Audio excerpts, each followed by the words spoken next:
Hola a todos, ¿qué tal? ¿Cómo están? Este primer cuarto del siglo XXI se ha caracterizado, gracias al movimiento Me Too, por haber sacado del silencio abusos y violaciones escondidos bajo la alfombra por los más poderosos. También parece que los pueblos autóctonos, con sus lenguas y culturas propias, van recuperando poco a poco el lugar que merecen en nuestra sociedad. Incluso la historia oficial está siendo interpretada desde otro ángulo, como lo hace nuestro invitado de hoy, el escritor peruano Rafael Dumet, en su monumental novela El espía del Inca. Estos son tiempos de peste, tiempos de guerra entre incas hermanos. Yo soy el que tiene muchos nombres: Oscoyo, Salango, Yumpacha. Yo soy el hombre de la vista mágica, 345, 232, 421. Unos dicen que son los emisarios que anunciaban las historias sagradas, otros que son solo hombres crueles y caprichosos como dioses, que nadie los ha visto morir. Tengo una misión: cruzar los umbrales de Cajamarca, averiguar si el Inca está vivo o muerto, y entonces llevar a cabo mi servicio final: liberar al Inca. Yo soy el espía del Inca. Muy buenas tardes, Rafael Dumet. Muchísimas gracias por la invitación, Jordi. Bienvenido a Radio Francia Internacional. Tu novela está batiendo todos los récords, pero el primero creo que es el haber sido rechazada por más de una docena de editores ahí en Lima, ¿no? ¿No es descorazonador eso? La verdad que a estas alturas de la vida creo que no sirve mucho realmente mirar hacia atrás, ¿no? No fue una docena, fueron prácticamente el doble o el triple. No yo prácticamente no recuerdo haber, o sea, no ha habido puerta que yo no he dejado sin tocar. Pero creo que a estas alturas, prefiero focalizarme en el futuro y además tratar de entender, no tomarlo como algo personal, sino tratar de comprender qué fenómeno pudo ocurrir para que una historia que apelaba de manera directa a nuestro pasado, que trataba de nuestros ancestros, que ha habido sociológicamente allí para que haya sido rechazada. Entiendo que por los españoles está bien, pero que haya sido inclusive rechazada por los propios los que tomaban decisiones editoriales en el Perú. Acaba de cerrarse el campeonato de tenis Roland Garros aquí en París y estaba escrito en la tribuna que la tenacidad es el secreto de la victoria. Quizás fue eso el secreto de tu victoria, la tenacidad.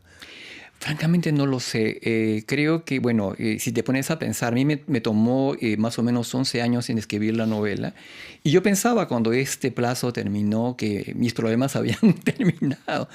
Hasta que me di cuenta que en realidad había una segunda etapa de problemas que duraría 8 años y en la cual, como te digo, yo presenté a todas las personas posibles el proyecto de esta novela, que tiene casi 1000 páginas, y fue rechazado por todos hasta que hubo una persona, y sintomáticamente alguien de la periferia del sistema, una persona oriunda de Cajamarca, que es un pueblo de la Sierra del Perú, quien tomó la decisión de publicar este libro con el éxito que ahora, bueno, felizmente he tenido, ¿no? Fantástico. Permíteme que recuerde, Rafael, que has nacido en Lima en 1963, donde vas a estudiar lingüística y también teatro en la Universidad Católica. Sí. ¿Te interesaba solo la escritura teatral o quizás intentabas subirte a las tablas también? Bueno, en realidad mi llegada al teatro fue completamente casual. Creo que realmente yo llegué allí por sugerencia de un profesor muy querido que veía que yo tenía serios problemas psicológicos y emocionales y me dijo que la mejor manera, en lugar de tratar de lidiar de la manera tradicional, es decir, de ir donde un terapeuta o algo por el estilo, que él vio, lo dijo muy claramente: tu salvación es el teatro.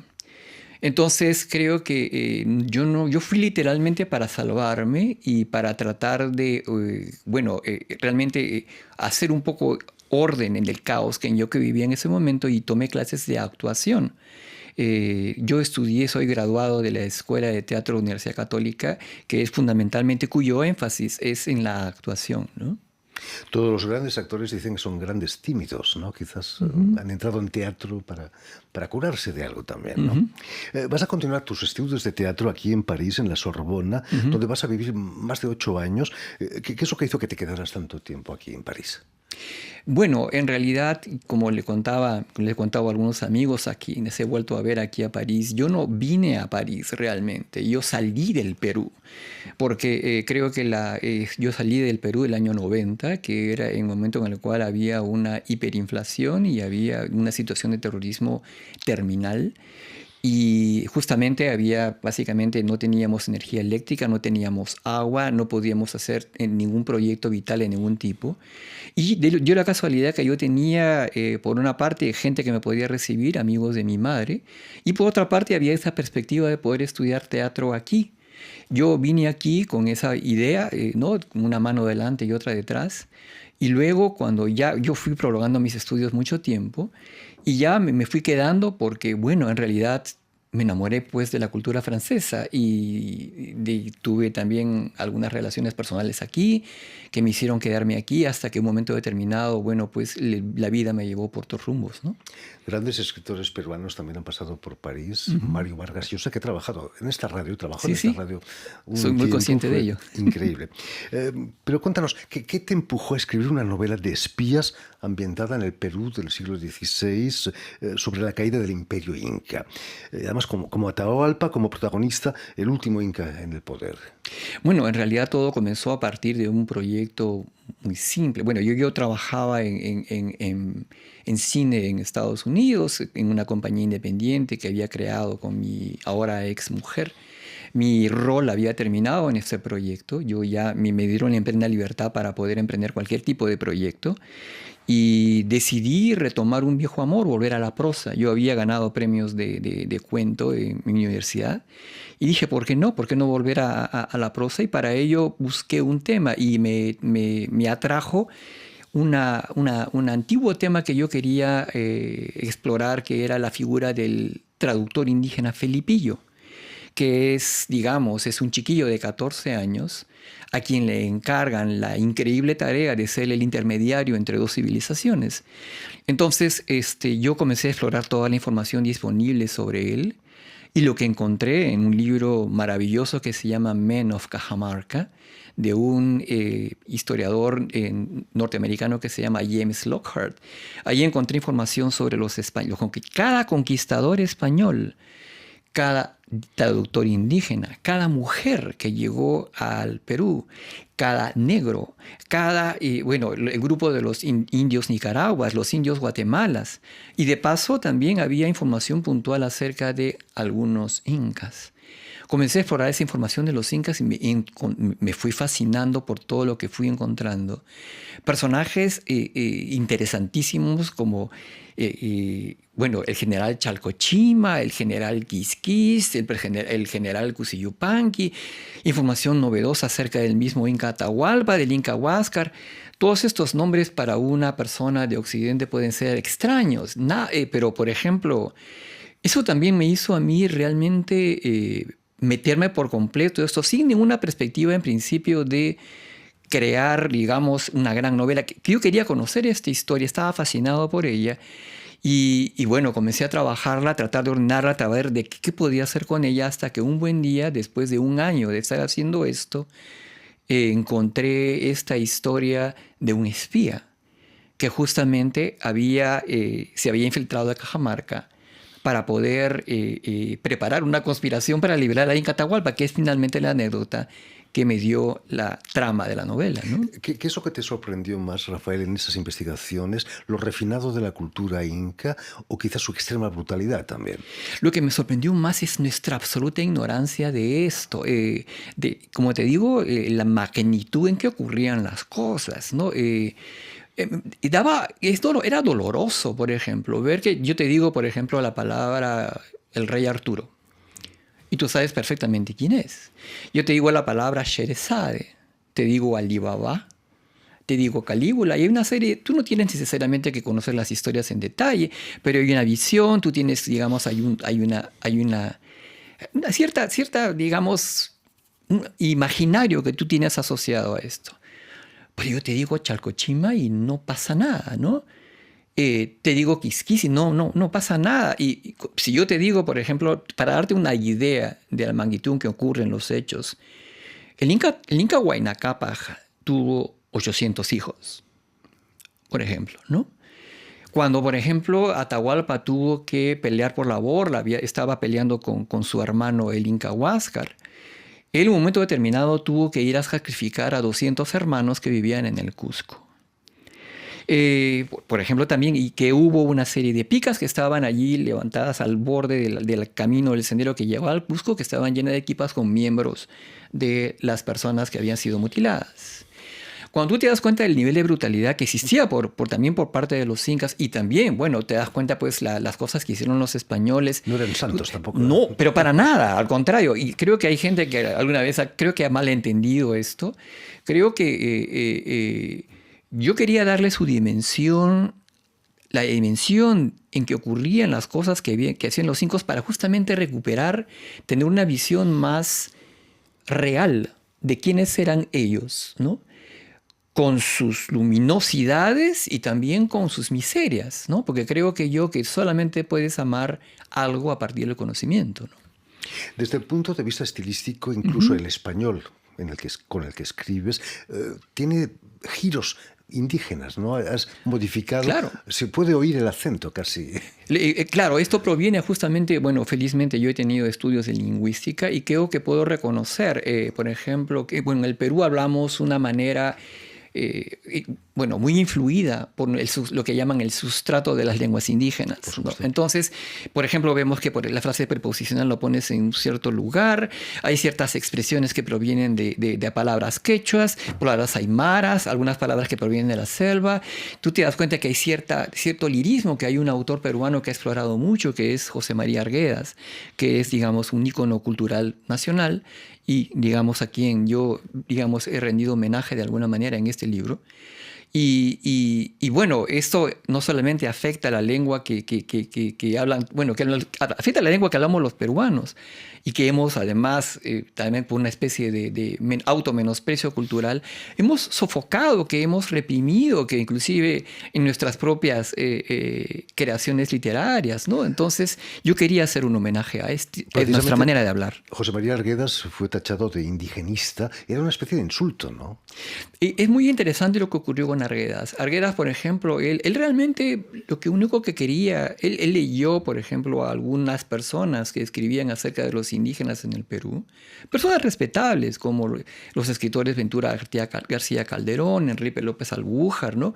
Que tenían una cierta representación del indio, y él había tenido una experiencia diferente, había convivido desde su infancia con indígenas, y él se había impregnado de su manera de hablar, y entonces simplemente quiso transmitir vitalmente esta experiencia, compartir estos personajes, esta manera de hablar, la manera, inclusive el lirismo. Entonces, eso fue un proyecto cultural y vital, ¿no? Que yo diría que, bueno, por supuesto tiene su componente racional, pero era profundamente sentimental, ¿no? Entonces creo que eso habría que comprenderlo, ¿no? El pasado indígena de Perú se ha olvidado. ¿Son culpables los españoles quizás de eso? ¿O quizás la sociedad limeña, que también da la espalda a la cultura inca? Nos quieren hacer creer que nos hemos olvidado de esto. Pero, por ejemplo, creo que el hecho de que la novela haya tenido los problemas que tuvo para poder ser... Por ejemplo, no sé si esto se sabe mucho, pero bueno, El espía del Inca, para poder publicar El espía del Inca, que... Yo literalmente envié el proyecto de Publilibro durante más o menos 8 años a todas las editoriales para ver si estaban interesadas en publicar la novela. Y literalmente todas me cerraron la puerta. Yo entiendo perfectamente que las editoriales extranjeras tenían razones, ¿no? Pues no, en realidad nuestro público no está tan interesado en realmente en culturas hispánicas. Una razón de peso, 1000 páginas. Claro, ¿no? Por ejemplo, en novela grande, tú eres un autor que nadie conoce. Comprendo todo eso. Pero en el Perú, creo que hubo definitivamente un error de cálculo cuando que provenía del hecho de una invisibilización de lectores que estaban en todo el país. Están cambiando las cosas, ¿no? Afortunadamente. Parece que sí.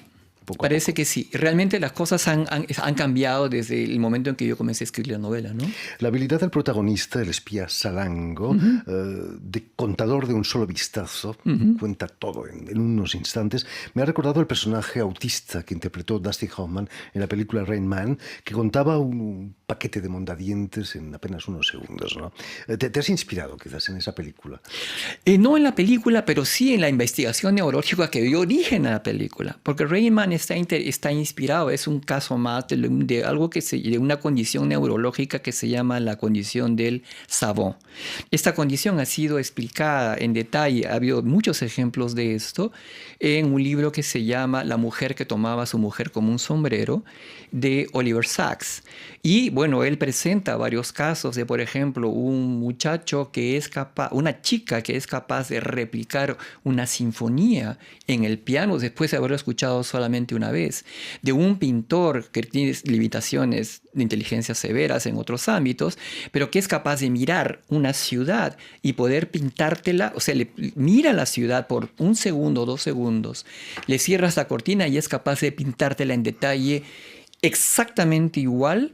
Y bueno, en el caso concreto de la novela, de lo que se trata es de un personaje que a partir de un golpe en la cabeza que le ocasiona un traumatismo encefalocraniano, adquiere esta capacidad de contar enormes cantidades de objetos de un solo vistazo. No es ficción, está inspirado en una condición neurológica real. Lástima que en aquella época no había casinos, si no se hubiera hecho rico, ¿no? Tu personaje. Exactamente. Como el de la película Rain Man, por supuesto.